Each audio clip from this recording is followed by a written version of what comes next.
అర్థమైంది. నేను బాగుండడం మీకు ఇష్టం లేదు. రాజకీయాలా? ప్రజల పన్ను డబ్బుని ప్రజలకే ఇచ్చి ఏదో మీరు మంచి చేసినట్టు ఫోటోలకి పోజ్ ఇచ్చి పోస్టర్లు వేయించుకోవడం మీ అలవాటు. శ్రమించి సంపాదించిన డబ్బుతో ప్రజలకి మంచి చేయడం నా అలవాటు. దోచుకునే వంశం నీది, దాచుకోకుండా ఇచ్చే వంశం నాది. ఇదంతా మనకి సెట్ అవ్వదు నాన్న. కాలే, నువ్వు బతకాలి, నేను బతకాలి, అర్థం చేసుకో. నువ్వు బతకడం కోసం పుట్టినవాడివి, నేను బతికించడం కోసం పుట్టినవాడిని. నువ్వు నా మాస్ తెలియకుండా మాట్లాడుతున్నావు. నువ్వు మాస్ అయితే నేను డబుల్ మాస్. నువ్వు దేన్నైనా టచ్ చేయి, కానీ నా ఈగోని టచ్ చేయకు. నేను అదే అంటున్నా, నిప్పునైనా తాకు, ఈ నలుపుని తాకదు. నేను ఉన్న చోటు తెలియకుండా అంతం చేస్తా. అబ్బా, అయ్యో, ఉన్న చోటు తెలియకుండా మాయాజాల మంత్రాలు ఏమైనా వేస్తావా? ఇక్కడే ఉన్నాను, చెయ్ చూద్దాం. అమ్మతోనే నకరాలు చేస్తా. ఇంతకు ముందే నేను సెట్ వేసాను. నోర్మై.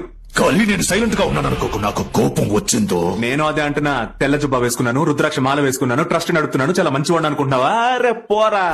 అమ్మ చెప్పిందని ఒక్క కారణంతో నా కోపాన్ని కంట్రోల్ చేసుకుంటున్నాను. లేదనుకో, ఆ దున్న పోతుని నిన్ను ఎప్పుడో కచ్చా కసా.